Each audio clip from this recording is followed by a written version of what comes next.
guys, and welcome back to day 2 of the Holiday Bible Club. Yeah, we had so much fun on day 1 and also getting to complete the activity book and the challenge Paul set us. Yeah, totally. It was so nice to see everybody's challenges up on Facebook, Connor. And yesterday we learned about Jesus and how we should follow him. And speaking of following, Connor, we're now in Strangford Loch and Connor is going to be teaching me how to fish today. Yeah, but you know, Lydia, before we get into things, I think we need a song just to, limber up, but also give us time to get set up. Totally, I think that's a plan. So we're going to sing some Wild Love. So get the actions going, guys. See you in a wee bit. Your love is wild for me, wild for me. Your love is wild for me. You gave it all for me. Now I believe your love is wild for me. Oh!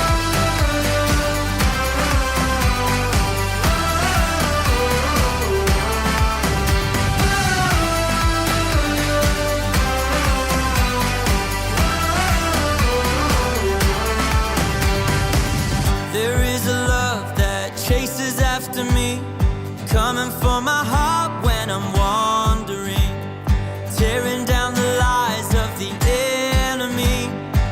Your love is wild, God is wild for me. Oh, your love is wild, God is wild for me.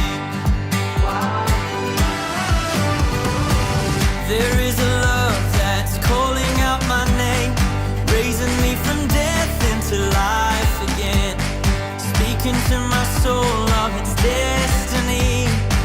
Your love is wild, God is wild for me.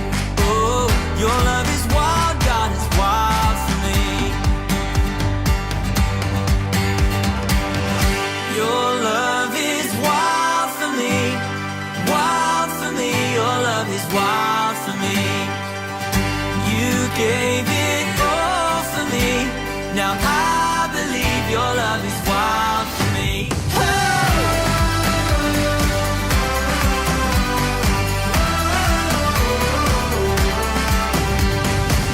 There is a love that's calling out my name, raising me from death into life again, speaking to my soul of its destiny. Your love is wild, God is wild for me. Oh, your love is wild, God is wild for me. Your love is wild for me, wild for me. Your love is wild for me. You gave it all for me. Now I believe your love is wild for me. Yeah. Your love for me cannot be tamed. Your love for me will never fail.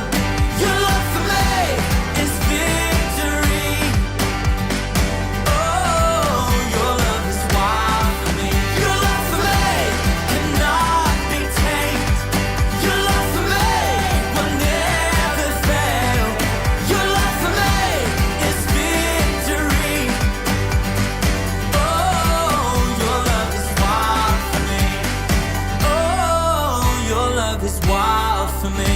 There's a love like a lion roaring from my heart. His desire like a fire, we will never be apart. We're no longer orphans, children of the King. To him I give my life, I give my everything. Cause Jesus loves you, Jesus loves me. He died and rose again to give us victory. I was born to make a difference, born to be free, born to know this God, his love is wild for me.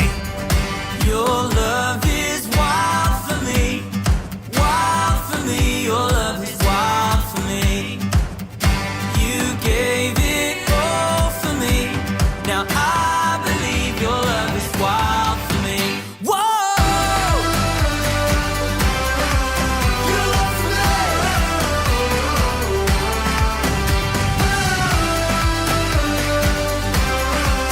Your love for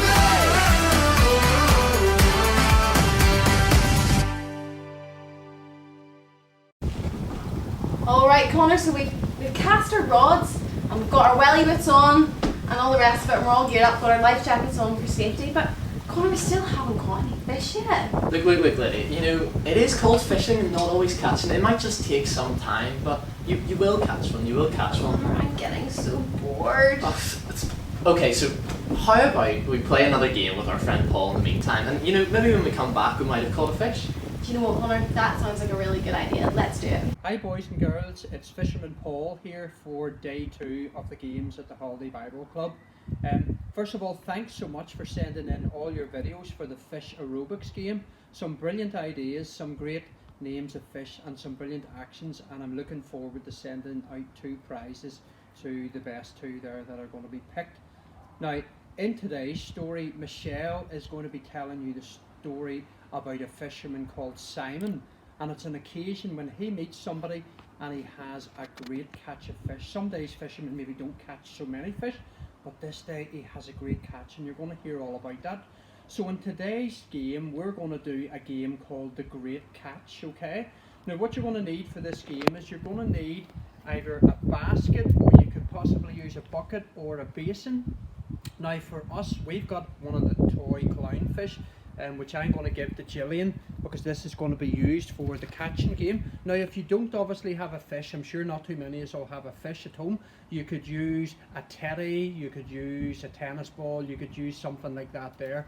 Now the way that it's going to work then is, for the first catch then, I want you to be about maybe 1 foot away from the person who's going to, so you need 2 people, one person's going to throw, the other person, let's dispense of this net. My job is then to try and catch it. So Gillian will throw the fish.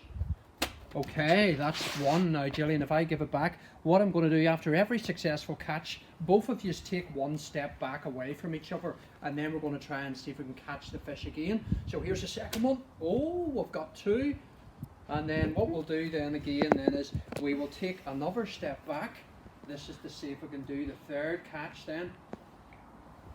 Oh, okay, you can see now it's very close, okay. So that's the way the game's going to work. Now, the person who gets the most steps away, I want you to keep a count of how many steps away, and we'll see as to who can get the most steps away with the successful catch. But as I say, you can use a bucket, a basin, or if you have a basket.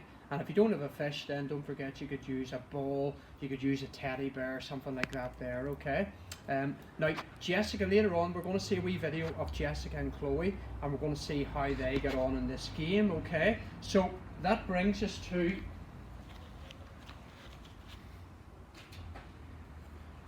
the part of the day where it's fishing for prizes. It's competition time, fishing for prizes. It's competition time, na na na na na na na na na na. Woo! And you'll see then today then that we have got a sticky icky fishy up for grabs, and we've got a splash game where you can see if you can catch some fish. So 2 competitions that we're going to run. The first one then will be for the people who get the most complete catches there then, okay? So keep a record, send us in your name and how many catches you get, and whoever gets the most will get a prize.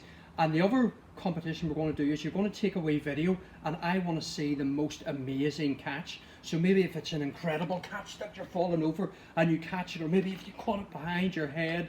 So if you send in the most amazing, so one's for the most catches, the other one is for the most amazing catch then, and then we will see as to who gets our 2 prizes there then. So hope you enjoy the game, see how you get on. You may need to do this possibly outside, because you'll need a bit of room there then. Because if, remember, take 1 step back each after, and you could change it about whenever you do it. Somebody could do the throw-in, somebody could do the catching, then you could take it in turns if you're playing it with your brother or sister, or even with your mum or dad, where you can change it about. But I hope you enjoy the game, looking forward to see what you come up with, and don't forget, send your videos into the comments part of First Hour's Holiday Bible Club 2020, the Facebook link. Okay, enjoy it.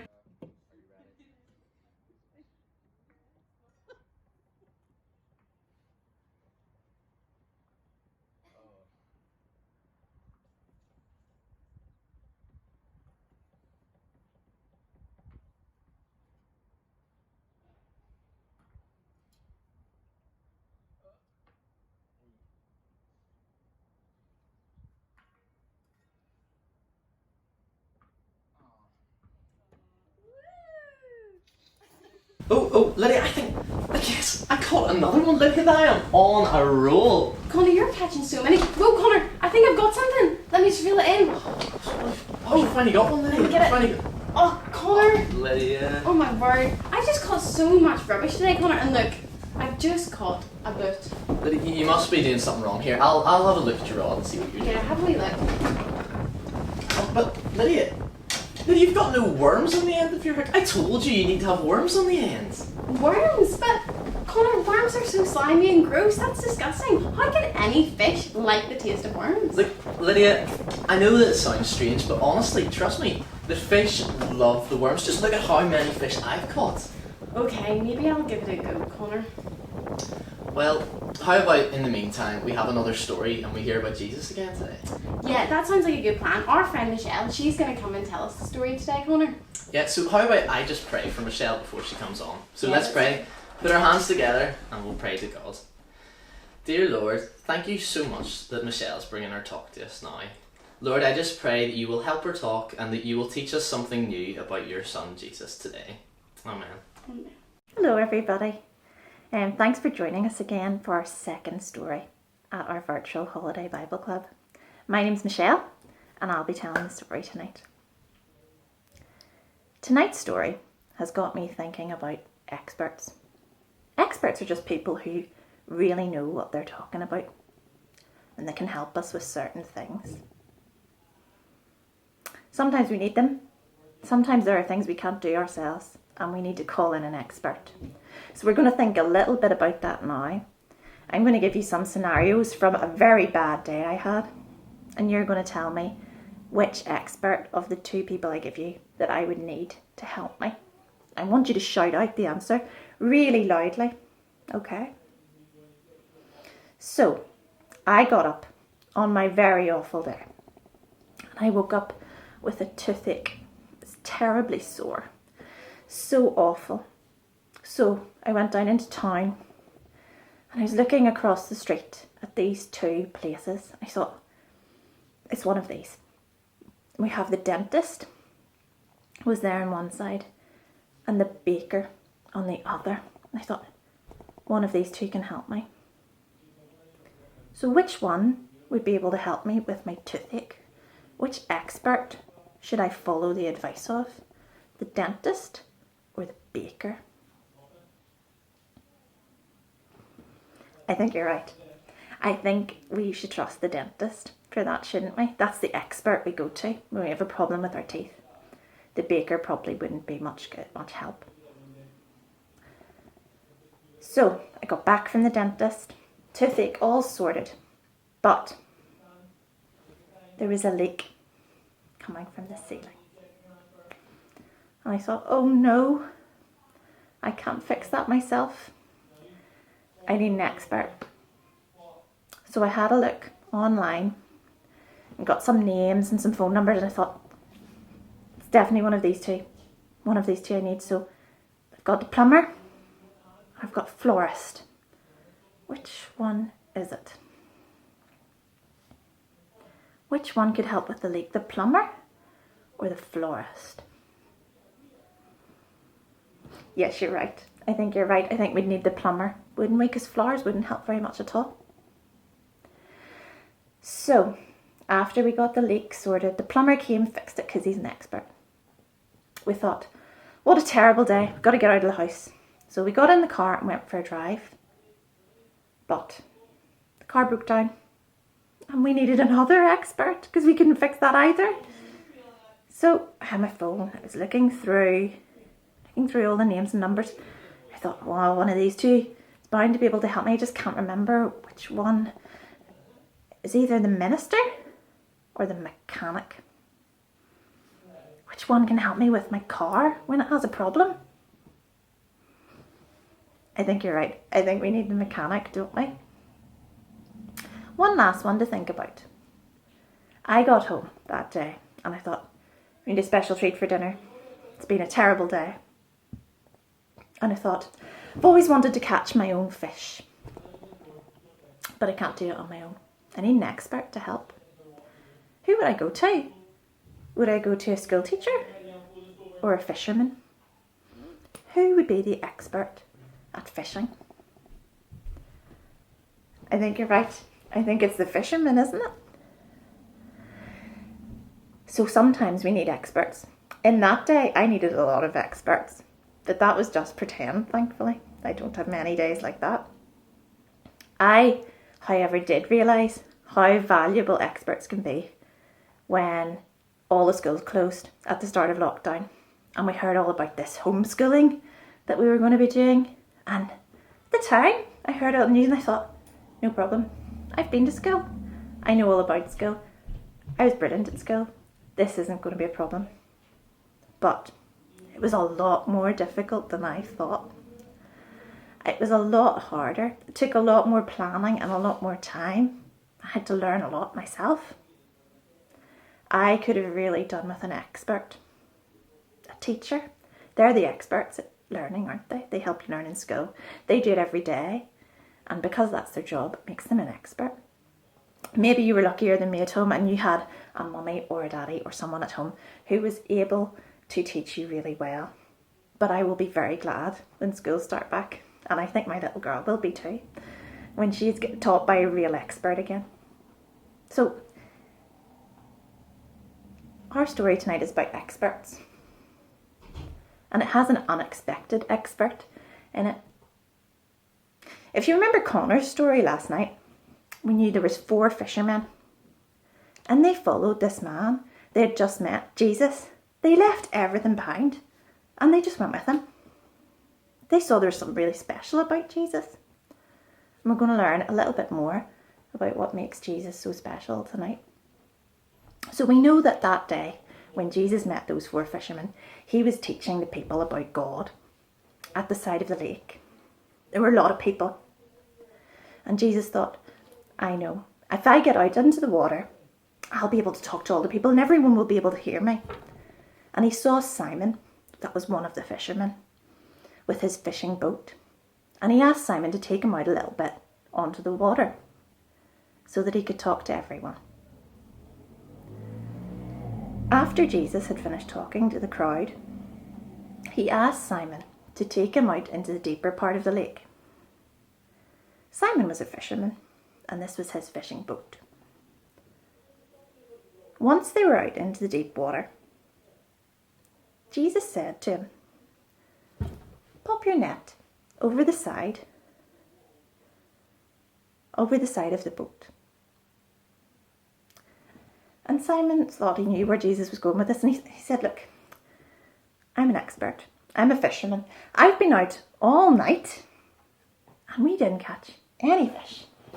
We put our nets into the water and we pulled them back in.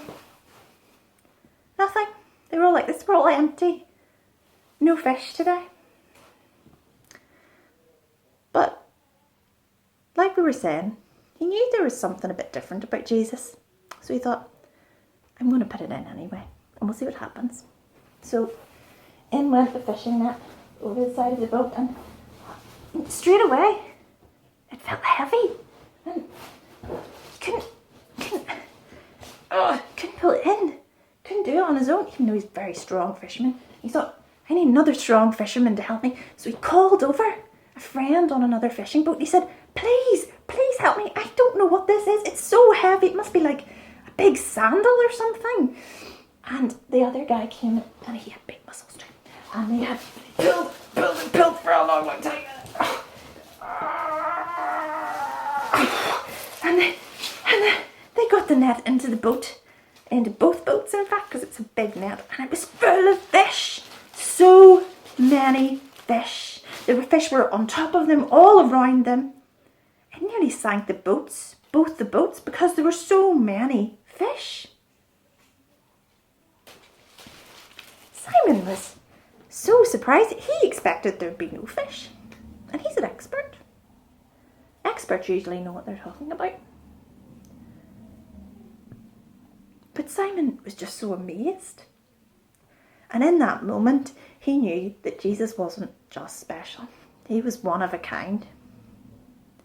And he fell down at Jesus' feet and he said, look, go away from me. I'm not good enough for you. I do bad things. I'm just an ordinary person. You need someone better than me. But Jesus didn't need someone special. And he doesn't need someone special. Jesus is special. He's the most amazing thing. And he really is one of a kind. He doesn't need special people to help him. He needs ordinary people. People like Simon and the other fishermen. That's why they followed Jesus. They saw that he was special and he was more than just a man. They followed Jesus because he really was the expert. He was the expert fisherman in the story.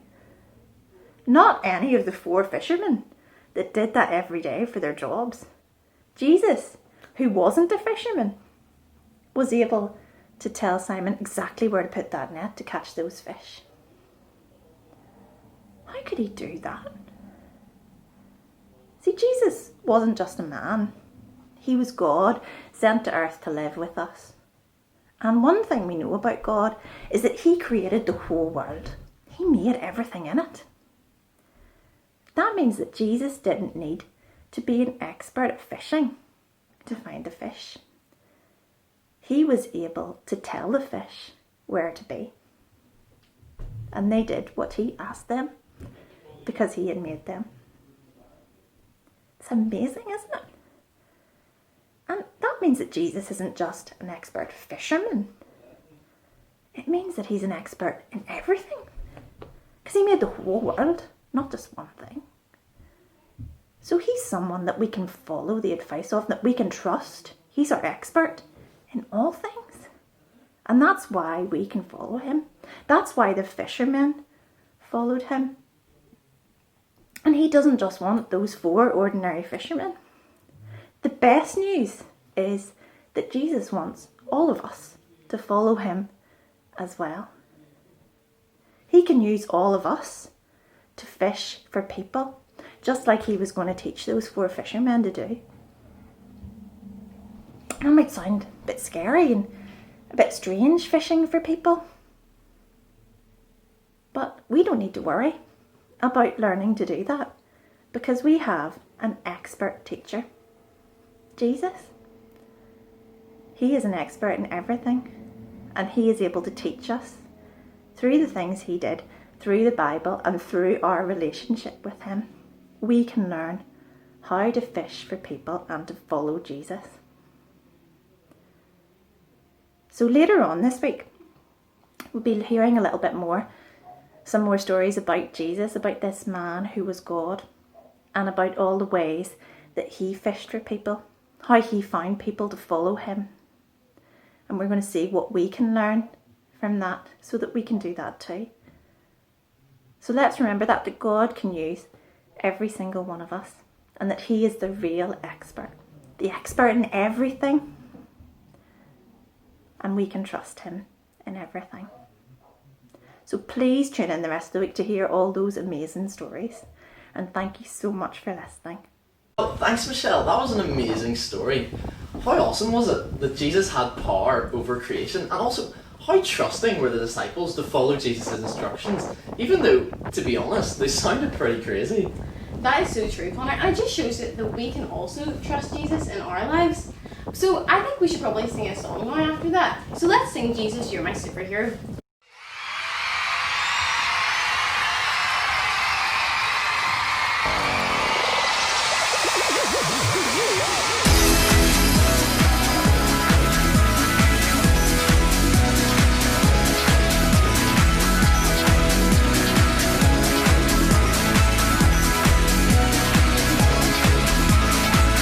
He's the one who makes the sun shine. He's the one who puts the moon in the sky. He's the one who hung the stars one by one.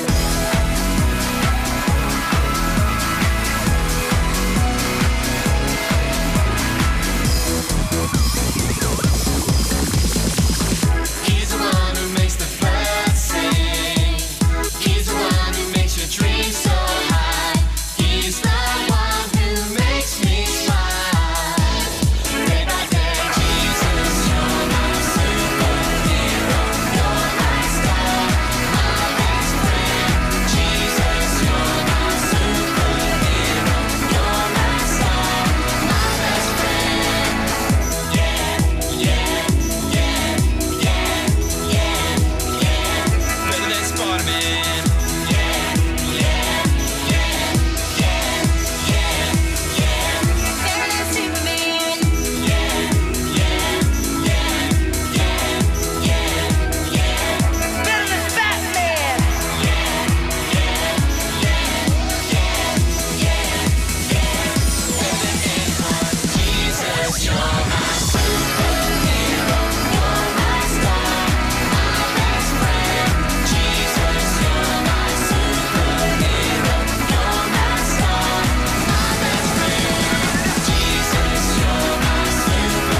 Oh, look at my fish, Connor. I finally caught one. What did you do? Look, Lydia, I didn't do anything special. I just told you to use worms. Like, even the boys and girls know you need to use worms to catch fish. But what Jesus did in today's story, that was truly amazing. Yeah, that was pretty amazing, wasn't it, Connor? And I can't believe, look at that. That's the end of day 2, Connor. I just caught my first big fish. And we've got so much more still to do. We've still got to clear our activity book. And I can't wait to see everybody doing their challenges and putting up their pictures and things on Facebook, Connor. Yeah, it's going to be so much fun. But, Lydia, I've got the head on here. I need to go do some shopping, so I'm going to have to leave you on your own tomorrow. But you'll be grand. You'll be fine, won't you? Oh, seriously? All by myself? Oh yeah, do you know what, Connor? It'll be fine. We've got this, haven't we, guys? Yeah, well, how about I leave you some instructions anyway? You'll be grand. Do you know what? That would be really helpful, I think. Yeah, that would be good, Connor. Okay, well guys, we'll see you all again tomorrow. So, Yeah. bye. See you tomorrow, guys.